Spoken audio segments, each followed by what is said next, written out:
نحمده ونصلي على رسوله الكريم أما بعد فأعوذ بالله من الشيطان الرجيم بسم الله الرحمن الرحيم رب اشرح لي صدري ويسر لي أمري واحلل عقدة من لساني يفقهوا قولي رب زدني علما اللهم ربنا زدنا علما اللهم أرنا الحق حقا وارزقنا اتباعه وأرنا الباطل باطلا وارزقنا اجتنابه يا مقلب القلوب ثبت قلبي على دينك يا مصرف القلوب صرف قلبي على دينك اللهم آت نفسي تقواها وزكيها أنت خير من زكاها أنت وليها ومولاها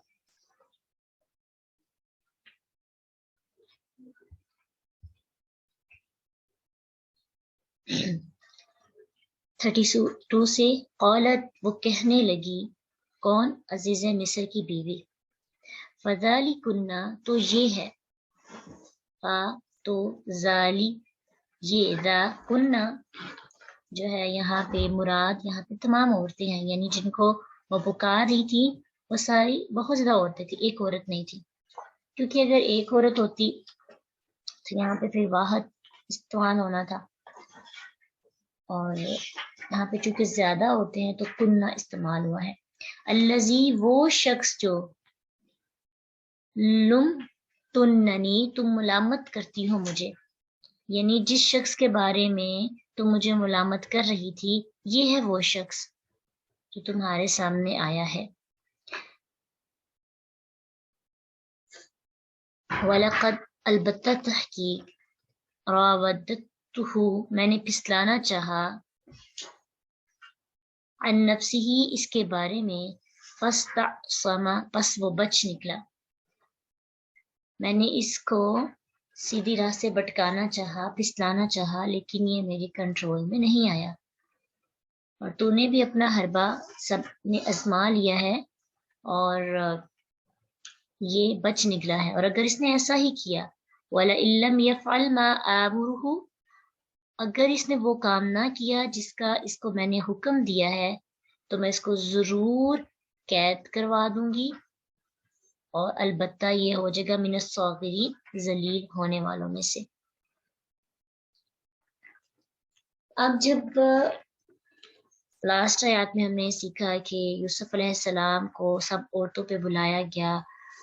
اور یوسف علیہ السلام نے پھر بھی اپنی پاک بازی اور اپنی پاکیزگی کو ثابت کیا عورتوں نے اپنے ہاتھ کاٹ لیے لیکن پھر بھی ان کو اس چیز کا فرق نہ پڑا تو پھر عزیز مصر کی بیوی نے ان عورتوں کو کہا کہ تم مجھے اس کے بارے میں کہتی تھی کہ یہ تم اپنے غلام کو پھسلا نہیں سکی یہ تم نے اپنے غلام کو پھسلایا ہے تو دیکھو یہ ہے وہ شخص اور اگر اس نے پھر بھی میری بات نہ مانی تو پھر میں کیا کروں گی لَيُسْجَنَنَّ البتہ ضرور قید کیا جائے گا نون جو مشدد ہے لاسٹ پہ ثقیلہ یہ تشدید کے لیے اور تاکید کے لیے اور شروع میں جو لام ہے نا وہ بھی تاکید کے لیے کہ میں ان کو ضرور ضرور قید کرواؤں گی اگر اس نے میری بات نہ مانی پورے یقین کے ساتھ لیکن جب میں نے صاغرین کی بات کی اس میں یقین نہیں تھا یعنی اس کو پتا تھا کہ اس کو بھی پورا یقین نہیں تھا کہ وہ ان کو عزت ملے گی یا پھر ان کو یہ رسوا کر سکے گی قال کہا یوسف نے یوسف علیہ السلام نے کہا ربی اے میرے رب دراصل میں تھا ربی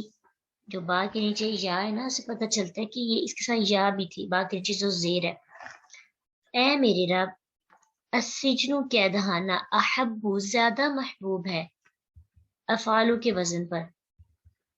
زیادہ پسندیدہ ہے الیہ مجھے مما اس سے جو یدعوننی وہ بلاتی ہے مجھے الیہ جس کی طرف اب یوسف علیہ السلام کے لیے سخت امتحان کا وقت تھا ان کے سامنے ایک طرف اللہ کی نافرمانی تھی اور دوسری طرف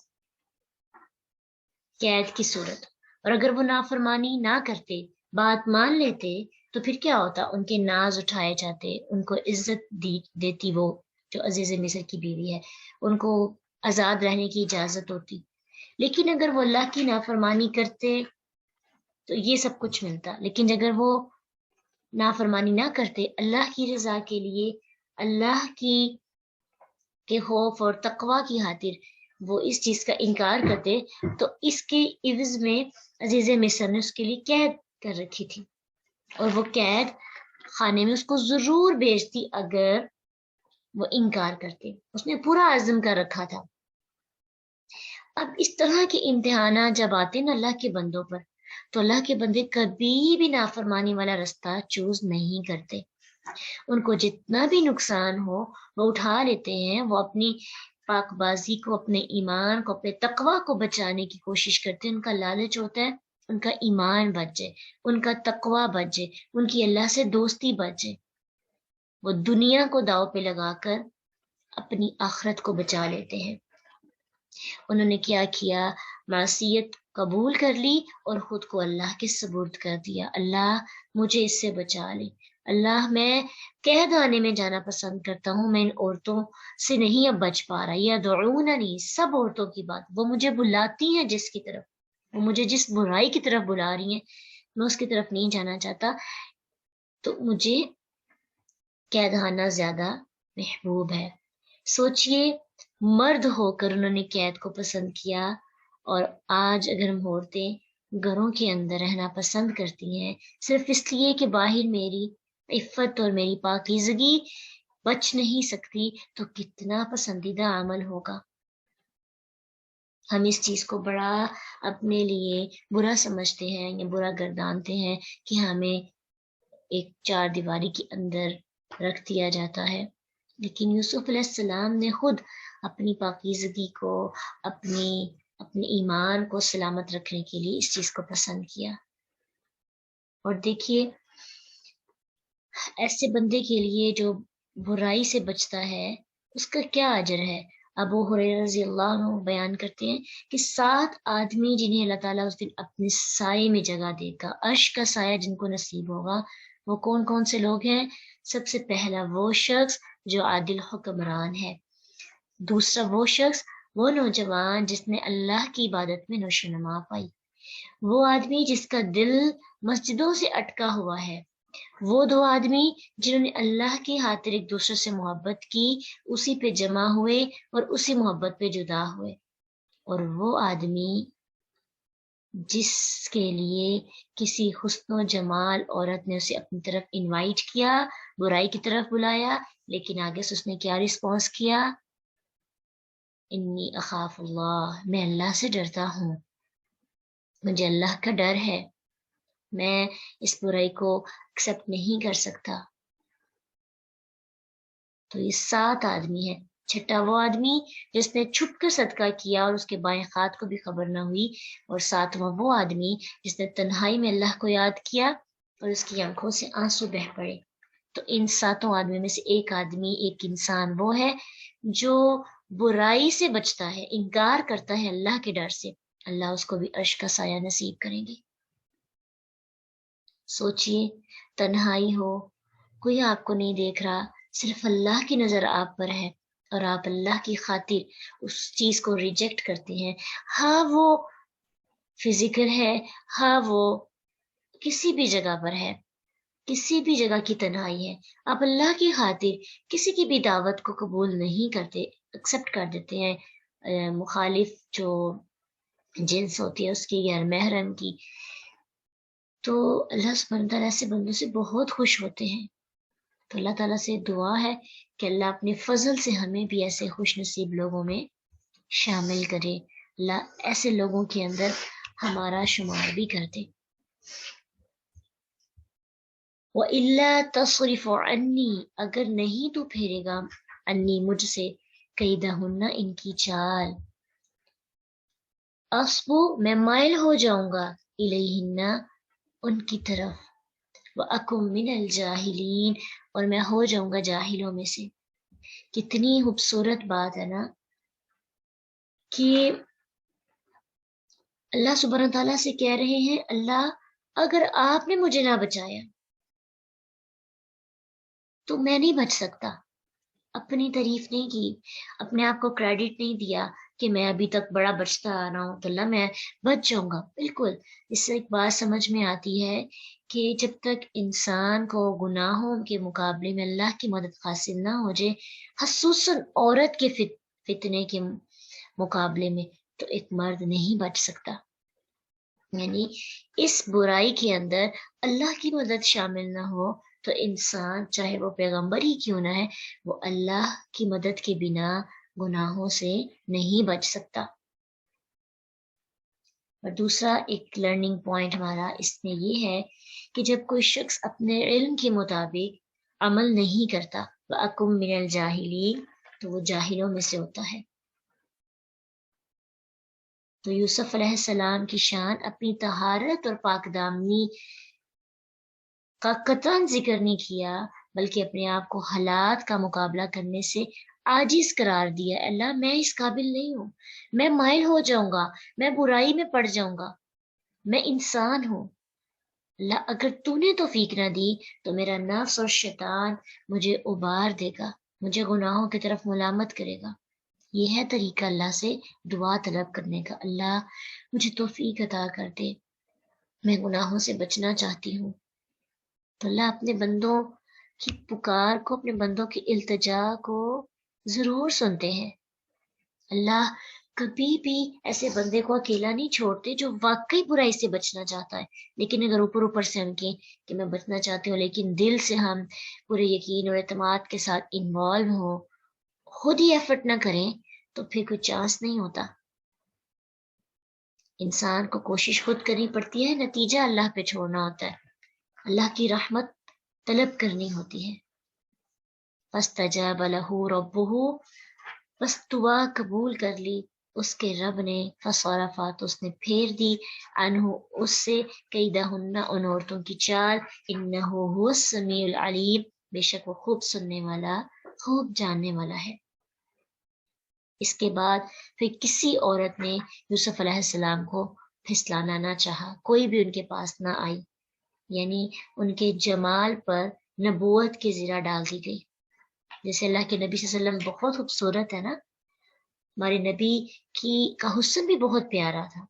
لیکن کبھی کسی عورت کو جرت نہیں ہوئی کہ آپ کو آ کے اپنے سامنے پیش کرے، کیونکہ اللہ سبحانہ تعالیٰ نے توفیق ہی نہیں دی تھی. تو یوسف علیہ السلام نے بھی جب اللہ کی پناہ طلب کی نا، تو اس کے بعد وہ اللہ کی پناہ میں آ گئے. تو یہی طریقہ ہے، ایک بار اللہ کے سامنے عاجز تو ہوئے، اللہ مجھے قید خانہ پسند ہے، میری جاب چھوٹتی ہے تو چھوٹ جائے لیکن میری پاکیزگی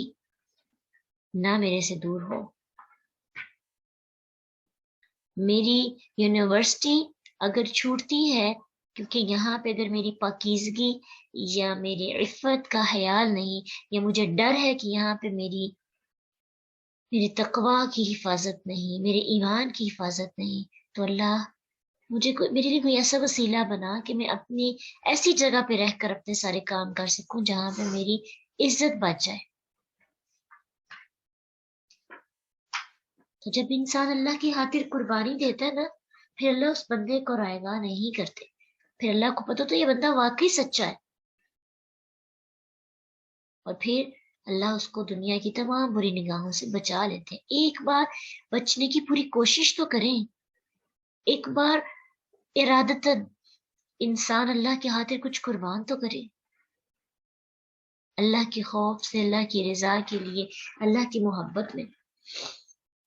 ثم بدا لهم من بعدی، پھر ظاہر ہو گیا ان کے لیے اس کے بعد، ما رأوا، جنہوں نے دیکھی، الآیاتی نشانیاں، لیسجننہ، البتہ وہ ضرور قید کریں گے اسے، حتی حین، ایک وقت تک.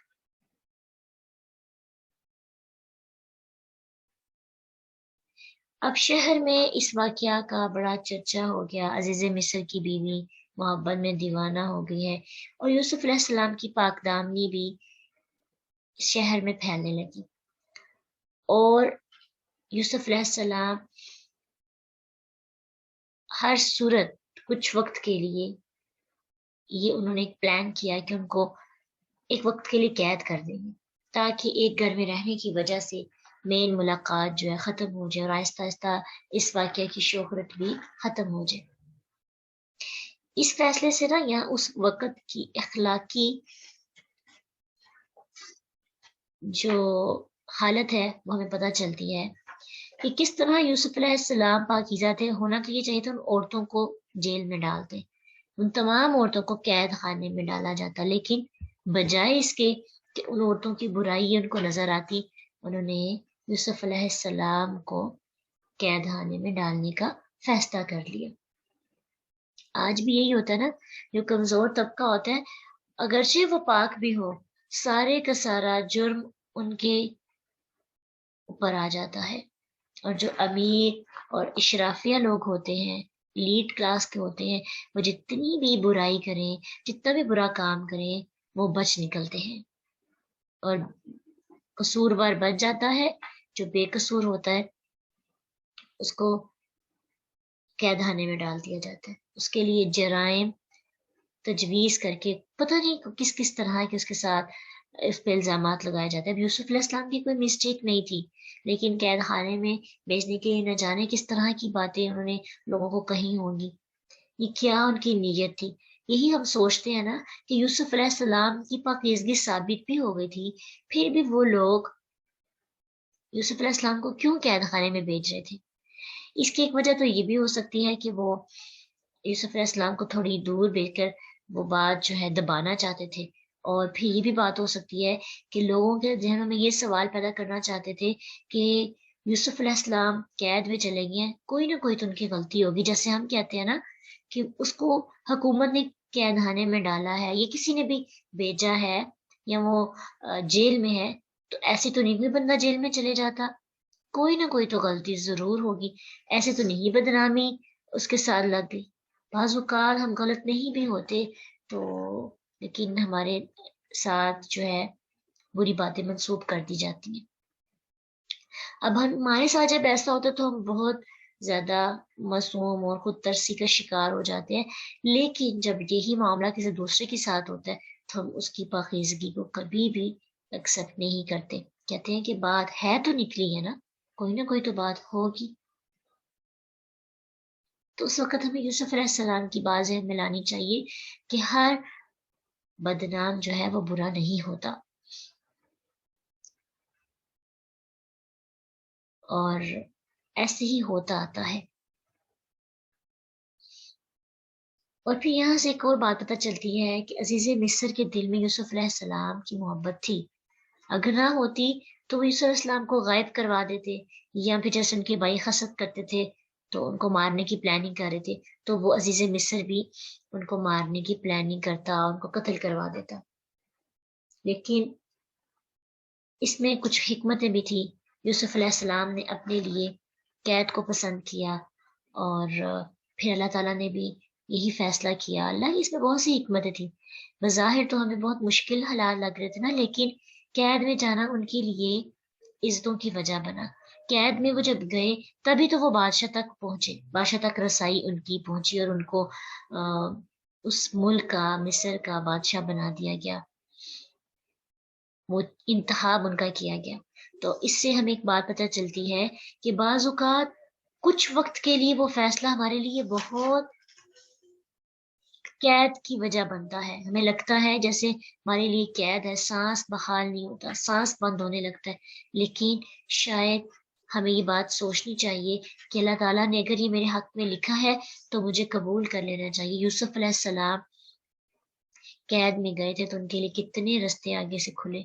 ہم میرے لیے بھی اللہ سبحانہ تعالیٰ مزید رستے کھول سکتے ہیں۔ یعنی کچھ دیر کی مشقت، کچھ دیر کی مصیبت، کچھ دیر کا امتحان ہمارے مستقبل کو سنوارنے کی وجہ بن جاتا ہے۔ اس لیے اللہ کی رضا پر راضی ہو کر اسے ایکسیپٹ کر لینا چاہیے، اس میں کوئی نہ کوئی حکمت ضرور ہوتی ہے۔ وَدَخَلَ مَعَهُ، اور داخل ہوئے ساتھ اس کے، کس کے؟ یوسف علیہ السلام کے ساتھ، السجن، قید خانے میں، فاتیانی، دو نوجوان، یہ دو نوجوان کون سے تھے؟ ان کا تعلق شاہی دربار سے تھا، اور ان میں سے ایک ساقی تھا، بادشاہ کو شراب پلانے والا، اور دوسرا نان بھائی تھا، یعنی کک تھا۔ تو یہ دونوں لوگ جو ہیں ایک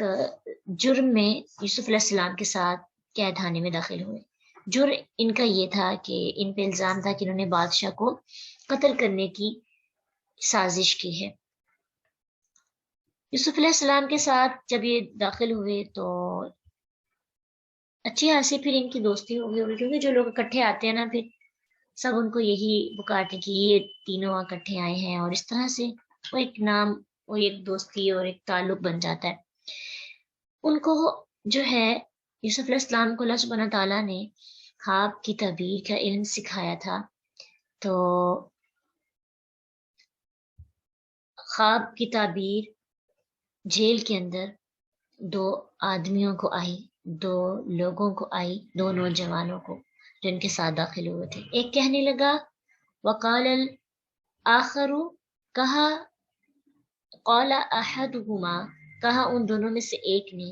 انی بے شک میں، ارانی میں دیکھتا ہوں خود کو، عاصر میں نچوڑ رہا ہوں، خمرن شراب۔ وقال الآخر، اور کہا دوسرے نے، انی ارانی، بے شک میں دیکھتا ہوں خود کو، احملو، میں اٹھائے ہوئے ہوں، فوق رأسی، اپنے سر کے اوپر، خبزن، روٹی، تأکل الطیر، کھاتے ہیں پرندے، منہ، اس سے، نبئنا، بتاؤ ہمیں، بتأویلہ، تعبیر اس کی، اس خواب کی، انی نراک من المحسنین، بے شک ہم دیکھتے ہیں تجھے محسنین میں سے۔ پہلے کی خواب کیا تھی؟ میں دیکھتا ہوں عاصر خمرہ، میں شراب نچوڑا ہوں۔ خمر کہتے ہیں شراب، خاص طور پہ وہ شراب جو انگور سے بنائی جاتی ہے۔ خامیم را اس کا روٹ ورڈ ہے، اور اس کا مطلب ہوتا ہے ڈانپنا۔ خمار، عورت کی خمار اوڑھنی کو کہا جاتا ہے، اور کیونکہ اوڑھنی بھی ڈانپتی ہے نا، جب اوڑھنی لی جاتی ہے، اوڑھا جاتا ہے کوئی بھی اسٹالر وغیرہ، تو وہ انسان کے سینے کو اور سر کو چھپا دیتی ہے، اس کو اوڑھنی کہا جاتا ہے، جو انسان کے سر اور انسان کے سینے کو چھپا دے۔ لیکن آج کل ہمارا کانسیپٹ چینج ہو گیا ہے، ہم ایسے اسٹالر لیتے ہیں جو یا تو سر کو چھپاتے ہیں یا پھر سینے کو۔ تو اسٹالر جو ہے، اوڑھنی جو ہے، وہ سر اور سینے کو چھپانے کی وجہ بنتی ہے خمار، اور جو شراب ہے وہ انسان کے اندر کے جو دماغ ہے نا، اس کو چھپانے کی وجہ بنتی ہے، اس لیے سے شراب کہا جاتا ہے۔ اور دوسرے نے کہا کہ میرے سر پر روٹیوں کا ٹوکرا ہے، یہ میں نے اپنے سر پہ روٹیاں اٹھائی ہوئی ہیں، اور فرشتے جو ہے نا، پرندے اس سے کھا رہے ہیں روٹیاں۔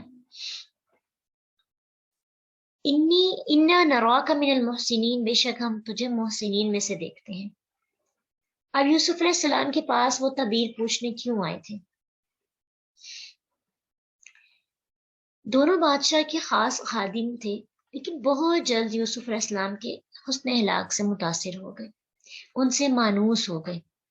یوسف علیہ السلام وہاں جیل پہ ہر ایک کی بے لوث مدد کرتے تھے، خدمت کرتے تھے، ہر بندے کی خیر خواہی کرتے تھے۔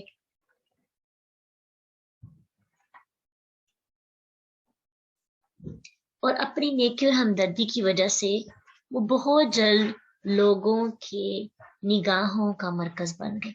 جو اچھا آدمی ہوتا ہے نا، جو نیک انسان ہوتا ہے، جو لوگوں کی ہیلپ کرتا ہے، لوگوں کے ساتھ اچھا سلوک کرتا ہے، بہت جلد لوگوں کی زبان پہ اس شخص کا نام آنے لگتا ہے، وہ مشہور ہو جاتا ہے اپنی نیک نامی میں، اپنے اچھے اخلاق کی وجہ سے، اس سے لوگ محسن کے نام سے یاد کرتے ہیں۔ وہ بندہ جو ہر مشکل وقت میں دوسروں کے کام آتا ہے، وہ بندہ جو لوگوں کی آنکھوں سے آنسو پوچھنے کی وجہ بنتا ہے، جو لوگوں کو ان کے مسائل کا حل بتاتا ہے، جو ان کی ہمدردی کرتا ہے، جو ان کی کاؤنسلنگ کرتا ہے، ایسے بندے کو جلدی ہی اس معاشرے کے اندر محسن قرار دیا جانے لگتا ہے۔ اسی طرح یوسف علیہ السلام نے اپنے اخلاق کی وجہ سے لوگوں کا اعتماد حاصل کیا، لوگوں کے اندر اپنا نام بنانے کے لیے ایسا کیا تھا، بلکہ ان کے اخلاق نے لوگوں کو متاثر کیا اور لوگ ان کے پاس آتے تھے۔ اس سے پتہ چلتا ہے کہ شاید اس سے پہلے بھی ان سے لوگ تعبیر پوچھتے رہے وہاں پہ، اس لیے یہ دو آدمی بھی اپنی تعبیر پوچھنے کے لیے وہاں پہ گئے۔ یا پھر یہ ہو سکتا ہے کہ محسن کہا ان کو تو ان کا اخلاق اتنا اچھا اور اتنا پازیٹیو ان کی سوچ تھی کہ ان کو لگا کہ انسان اپنی پرسنل باتیں اسی کو بتاتا ہے جس کے بارے میں اس کو یہ ہو کہ یہ اس کا مذاق نہیں اڑائے گا، اس کی بات کو سنجیدہ لے گا، یہ بندہ ہے جو میری مدد کر سکتا ہے، اس کو بات بتانے کا فائدہ بھی ہے۔ ہمارے معاشرے میں کچھ ایسے لوگ ہوتے ہیں نا جن کو کوئی بات بتائی جائے تو وہ سنجیدہ ہی نہیں لیتے، ہر بات کا مذاق اڑانے لگتے اور وہ سیریس ہی نہیں ہوتے۔ اور کچھ اس لوگ ایسے ہوتے ہیں بہت گنے چنے جو ہم سب کے لیے محسن ہوتے ہیں۔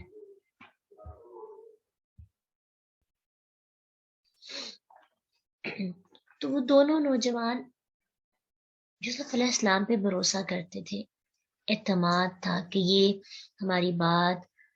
سن کر ہمیں کوئی نہ کوئی حل ضرور بتائیں گی۔ تو اسے یہ بات پتہ چلتی ہے کہ اگر کوئی ہمارے ساتھ رہتا ہے اور ہماری پرابلمس ہم دیکھتے ہیں کہ وہ شخص ہمارے ساتھ شیئرنگ نہیں کر رہا تو قصور اس کا نہیں ہوتا، بعض اوقات قصور ہمارا ہوتا ہے، ہم نے اس کو اتنی سپیس نہیں دی ہوتی، ہم نے اس کے ساتھ اتنا اخلاق اچھا نہیں رکھا ہوتا، یا اس کو ہم پہ اعتماد نہیں ہوتا، اس لیے وہ ہمارے ساتھ بات نہیں کرتا، کیونکہ ہر شخص کو ضرورت ہوتی ہے وہ کسی کے ساتھ بات شیئر کرے، اور لوگ اسی کے ساتھ بات شیئر کرتے ہیں جو محسن ہوتے ہیں، جو حل بتانے والے ہوتے ہیں۔ پھر اس کے علاوہ محسن کی ایک یہ بھی ڈیفینیشن کی جاتی ہے، ایک تو محسن وہ ہوتا ہے جو لوگوں کے ساتھ اچھا سلوک کرتا ہے، اور وہ تب بھی لوگوں کے ساتھ اچھا سلوک کرتا ہے جب لوگ اس کے ساتھ اچھا کرتے ہیں، اور تب بھی کرتا ہے جب لوگ اس کے ساتھ اچھا نہیں کرتے۔ محسن دراصل وہ ہوتا ہے، یہ محسن وہ نہیں ہے جو آپ کے ساتھ اخلاق سے پیش ہے آپ بھی اس کے ساتھ پیش ہے، یہ وہ ہوتا ہے جو لوگوں کی زیادتی کو معاف کرنے والا ہوتا ہے، وہ محسن ہے۔ اس کے علاوہ اللہ کے معاملے میں محسن ہونا یہ ہے کہ انسان اللہ کی عبادت ایسے کرے جیسے کہ اسے دیکھ رہا ہے۔ تو ہو سکتا ہے کہ وہاں پہ جیل میں یوسف علیہ السلام کو کافی وقت ملا اور انہوں نے اللہ کی عبادت اور نماز اور ذکر الہی سے ایسا تعلق بنا لیا ہو کہ دیکھنے والا یہ کہہ سکتا ہو کہ اللہ کی بات ایسے کر رہے ہیں جیسے کہ اللہ کو دیکھ رہے ہیں۔ تو پھر جب انسان اللہ کے ساتھ جڑا ہوا ہوتا ہے نا تو بھی لوگ اس کے پاس جاتے ہیں اور اسے اپنی بات بتانا پسند کرتے ہیں، کیونکہ ان کو پتہ ہوتا ہے کہ اللہ کے ساتھ تعلق جوڑنے والا بندہ میرا مذاق نہیں اڑائے گا، میری بات کو سنے گا، مجھے اس کا حل بتائے گا، مجھے ضرور کوئی نہ کوئی رستہ نظر آ جائے گا۔ قال یوسف علیہ السلام نے کہا لا یأتیکما نہیں آئے گا تم دونوں کے پاس طعام کھانا ترزقانی ہی تم دونوں دیے جاتے ہو اسے، الا مگر نبأتکما میں بتا دوں گا تم دونوں کو بتأویلی ہی تعبیر اس کی قبل اس سے پہلے ان کہ یأتیکما وہ آئیں تم دونوں کے پاس۔ یعنی یوسف علیہ السلام نے ان سے کہا وہ کھانا نہیں آئے گا جو تمہیں دیا جاتا ہے مگر میں تمہیں اس کی تعبیر اس سے پہلے بتا دوں گا، تمہارے پاس کھانا آنے سے پہلے میں تمہیں اس کی تعبیر بتا دوں گا۔ ان کو یقین دلایا، ان کو تسلی دی کہ حوصلہ رکھو تمہیں اس کا حل ضرور بتایا جائے گا۔ لیکن نیت کیا تھی؟ اس سے پہلے یوسف علیہ السلام نے چھوٹی سی بات سے تمہید باندھی، تمہید شروع کی۔ کیا تمہید تھی؟ کہ کہیں لوگ مجھے کریڈٹ دینا شروع نہ کر دیں، کہیں لوگ مجھے کاہن نجومی نہ سمجھنا شروع کر دیں۔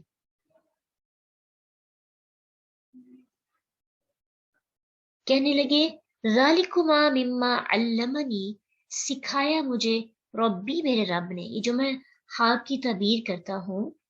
یہ علم میرا نہیں ہے، اس میں میرا کوئی کمال نہیں، یہ مجھے اللہ نے سکھائی ہیں ساری باتیں، یہ شریعت، یہ حکمت، یہ معاشیت، یہ ایمانت وغیرہ، یہ اٹکل بچوں سے میں بات نہیں کرتا، یہ اللہ تعالیٰ کی طرف سے مجھے خاص علم دیا گیا ہے۔ تو اس بات سے ہمیں یہ بات پتہ چلتی ہے کہ جب بھی کوئی ہمارے پاس ہماری کسی خوبی کی وجہ سے آتا ہے، ہم سے کوئی بات کرتا ہے، ہمیں پوچھتا ہے، پھر ہم اسے حل بتاتے ہیں، وہ بندہ بہت خوش ہوتا ہے، تو ہمیں اس وقت کریڈٹ خود کو نہیں دینا چاہیے۔ سارے کا سارا کریڈٹ کس کو جانا چاہیے؟ اللہ سبحانہ تعالیٰ کو، کیونکہ اللہ ہی انسان کو علم عطا کرتے ہیں اور علم کے اعتبار سے انسان کے اپنے بس کی بات سے آگے ہو جیسے ہم اللہ تعالیٰ نے کسی کو وقت آنے سے پہلے ہر علم والے کے ٹیوے لگاتے رہتے ہیں نا، لیکن جھٹی ہی سے تمام علوم کے اوپر مجھے لگتا ہے تمام حکمتوں کے اوپر جب وہ ہو جاتا ہے حکمت کسی بڑا اللہ کی اپنے آپ کو ظاہر کرنے کے لیے بات ذہن میں کہا تھا نا، ایسے انبیاء بھی ہمیشہ ایسے اللہ کو کریڈٹ دیتے تھے۔ جب سے کیا کریڈٹ دینا خود کو شروع کیا ہمارے پاس علم ہے، ہمارا علم ہم پہلے سے جانتے رہتے ہیں، ہماری چھٹی ہمارا علم مصنوعی علم بن گیا ہے، ہمیں پتہ چل جاتا ہے علم کے اندر حکمت اس وقت ہمیں کیا کہنا چاہیے، علم کے اندر تاثیر اللہ تعالیٰ نے یہ مجھے بات بتائی ہے، اللہ کی طرف سے علم کو مجھے یہ بات کا پتہ چلا، ادروائز مجھے کو ہی مجھے کیسے پتہ ہو سکتا تھا یہ ہونے والا ہے؟ تو اللہ نے میرے ذہن میں بات ڈالی تھی، میرا تو کوئی کمال نہیں ہے۔ اور پھر کو نہیں دے یوسف علیہ السلام نے مزید اپنی مقابلے میں ہم دوسرے سے سب سے پہلے اسباب بتائے کہ تم مجھے محسن کہتے ہو نا، تو محسن کی دراصل وجہ یہ ہے، انی ترکت ملت قوم لا یؤمنون باللہ، اور ساتھ ہی اللہ کی توحید کا بھی اقرار کیا کہ میں نے چھوڑ دی ہے ان لوگوں کی پیروی کرنی، ان لوگوں کا دین جو اللہ پہ ایمان نہیں لاتے اور جو آخرت پہ ایمان نہیں لاتے، وَهُمْ بِالْآخِرَةِ هُمْ کافرون، جو آخرت کا انکار کرتے ہیں، میں ایسے لوگوں کی پیروی نہیں کرتا، ان پہ ایمان نہیں لاتا۔ تو یہ بات کرنے کا ایک بہت خوبصورت سٹائل ہے، بہت حکیمانہ انداز ہے، بجائے یہ کہنا کہ میں اللہ کی بات مانتا ہوں، میں یوم آخرت پہ یقین رکھتا ہوں، میں توحید کی دعوت تمہیں بھی دے رہا ہوں، تم بھی ایسے کرو۔ کہا کہ میں اس سوسائٹی کے جو تقاضے ہیں، یہ سوسائٹی جو کام کر رہی ہے، میں ویسے کام نہیں کرتا۔ اپنے محسن ہونے کی ڈیفینیشن بتا رہے ہیں کہ تم مجھے محسن سمجھتے ہو نا، اس کی ریزن پتہ کیا ہے؟ میں نے دنیا کو چوز نہیں کیا ہوا، میرا انتخاب آخرت ہے۔ دراصل یہ انڈائریکٹلی ان کو ان کی تبلیغ کی جا رہی ہے، ان کی اصلاح کی جا رہی ہے۔ تو اس سے ایک بات ہمیں پتہ چلتی ہے کہ جب کوئی ہمارے پاس کوئی اپنی پرابلم لے کے آتا ہے نا، تو اس کو سولوشن بتانے کے ساتھ ساتھ اس وقت کیونکہ وہ ایموشنل ہوتا ہے، وہ کمزور لمحہ اس کا ہوتا ہے، اس کو ہم جیسے بھی کہتے ہیں وہ ہماری بات کو سن سکتا ہے، کیونکہ اس کو ہم سے ضرورت ہوتی ہے نا، تو اس وقت اس کو حق بات بھی بتانی چاہیے ساتھ۔ یوسف علیہ السلام کو پتا تھا کہ ساری قوم والے جو ہیں اللہ کی عبادت نہیں کرتے، یوم آخرت پہ یقین نہیں رکھتے، تو ہمیں یہاں سے ایک تبلیغ کا، پریچ کرنے کا بھی ایک سٹائل سمجھ میں آتی ہے، بات سمجھ میں آتی ہے۔ اب ظاہری بات ہے کہ جب انسان کسی کی تعریف کرتا ہے کہ تم بہت شریف ہو، تمہارا اخلاق بہت اچھا ہے، تم محسن ہو، تو اندر ہی اندر ایک بات یہ بھی ذہن میں آتی، کاش ہمارے پاس بھی ہم بھی شریف ہوں، ہم بھی مخلص ہوں، ہم بھی محسن ہوں، ہم بھی عبادت والے ہوں۔ تو اپنی تعریف نہیں کی بلکہ اس صفت کی ڈیفینیشن بتائی ہے کہ اگر یہ صفت تم اپنے اندر بھی لے کے آنا چاہتے ہو نا، تو پھر کیا کرو؟ دنیا کو چھوڑ کر آخرت کی تیاری کرو، کیونکہ جو اللہ سے بدلہ لینا چاہتا ہے پھر وہ دنیا کے بدلوں سے بے نیاز ہو جاتا ہے۔ جس کی نظر اللہ کی رضا پہ ہوتی ہے وہ دنیا کی رضا کے پیچھے نہیں بھاگتا۔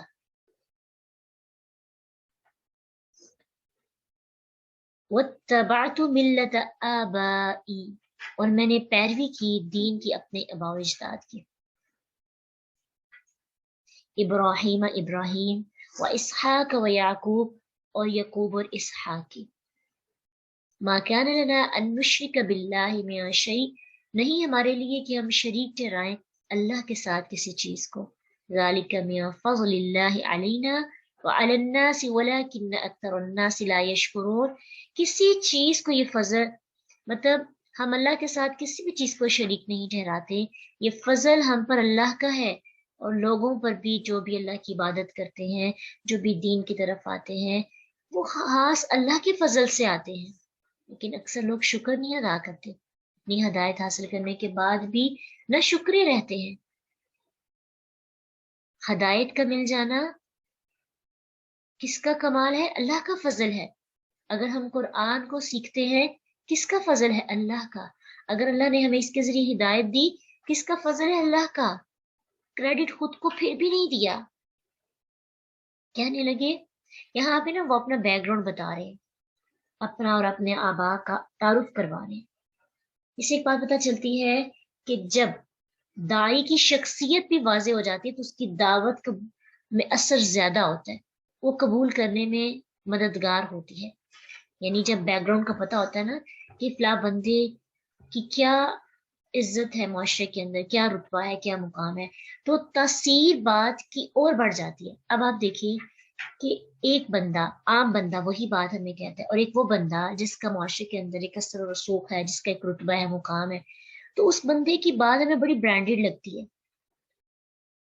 بات وہی ہمیں عام بندے نے بھی کہی ہوتی ہے. آپ 10 لوگوں کو یا 20 لوگوں کو ایک جملہ دیں، ہر بندے کے جملہ کہنے کا سٹائل مختلف ہوگا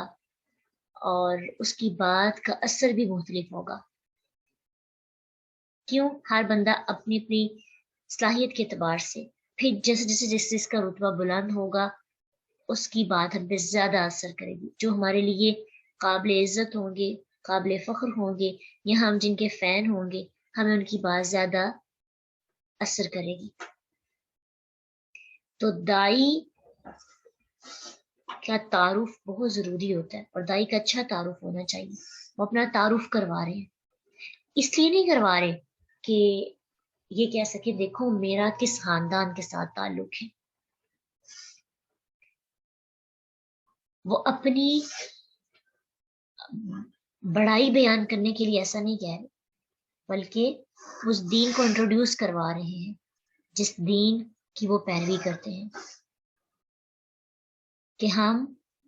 کس چیز کو مانتے ہیں؟ اللہ کو، اور ہم اللہ کے ساتھ کسی چیز کو شریک نہیں ٹھہراتے. اور نیک آبا کی پیروی سعادت ہوتی ہے، اور جبکہ گمراہ آبا کی تقلید ضلالت ہوتی ہے. اندھی تقلید سے ہمیں منع کیا گیا ہے نا اپنے آبا و اجداد کی.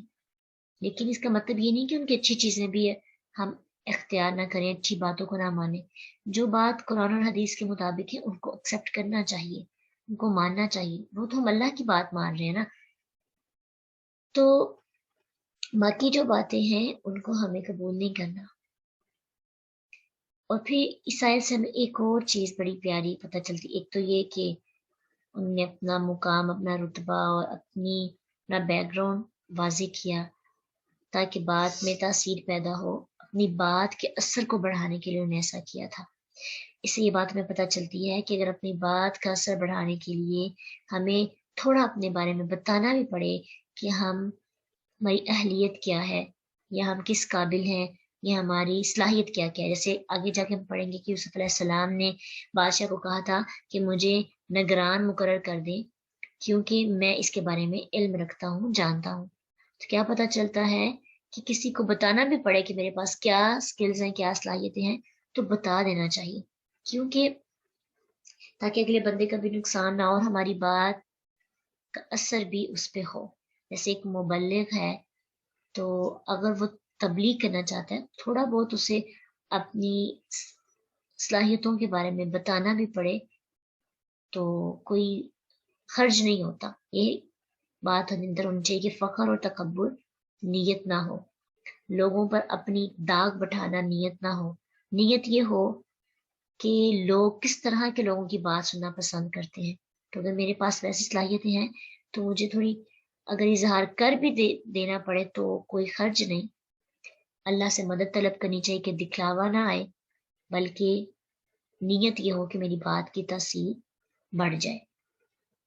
اور اس آیت سے پھر یہ بھی بات پتہ چلتی ہے کہ جب اللہ سبحانہ تعالیٰ ہمیں ہدایت دیں یا ہمیں کوئی نیک رستہ دکھائیں تو اس وقت شکر اللہ کا ادا کرنا چاہیے، نہ کہ ان لوگوں میں سے ہوں جو نہ شکرے ہوتے ہیں، بے قدری کرتے ہیں۔ جیسے قرآن کسی کو اللہ دے دے تو وہ انسان ایک تو اس کو فارمیلٹی کے لیے لے، پھر اس کی بے قدری کرے، یعنی اس کو کبھی لے لیا کبھی چھوڑ دیا۔ شکر کے بھی 3 درجے ہوتے ہیں نا، عملی شکر بھی ہوتا ہے، لسانی بھی ہوتا ہے، قولی بھی، اور اس کے بعد قلبی بھی۔ تو ہم قلبی اور قولی تک رہتے ہیں، عملی شکر نہیں کرتے، یعنی اس چیز کی قدر نہیں کرتے، اس کو عمل میں نہیں لے کے آتے۔ تو ہدایت کے بعد شکر بڑا ضروری ہوتا ہے۔ یہ بھی بات ہمیں یوسف علیہ السلام کی ادا سے، ان کی بات کرنے کے سٹائل سے ہمیں پتہ چلتی ہے۔ ہم یہ دیکھ رہے ہیں کہ قصوں میں زیادہ چیزیں ہمیں زندگی گزارنے کی سیکھنے کو ملتی ہیں، کیونکہ وہاں پہ پریکٹیکل لائف ہمیں ہمارے سامنے ہوتی ہے، تو پریکٹیکل چیزوں سے زیادہ ہم لرن کرتے ہیں۔ اس سے بڑے بڑے واقعات جو ہیں ہمیں چھوٹی چھوٹی چیزیں بھی سکھا رہے ہوتے ہیں، کتنی چھوٹی چھوٹی باتیں ہمیں پتہ چلتی ہیں۔ اللہ بس ان کو ہمیں زندگی کے اندر شامل کرنے کی توفیق عطا کر دے، اور جب بھی ہم ان کو پڑھیں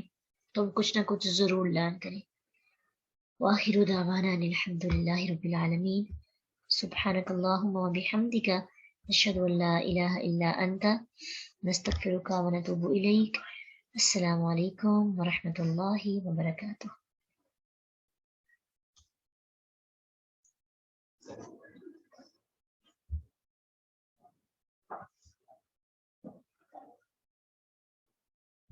فإن مع العسر يسرا، إن مع العسر يسرا، فإذا فرغت فانصب وإلى ربك فارغب۔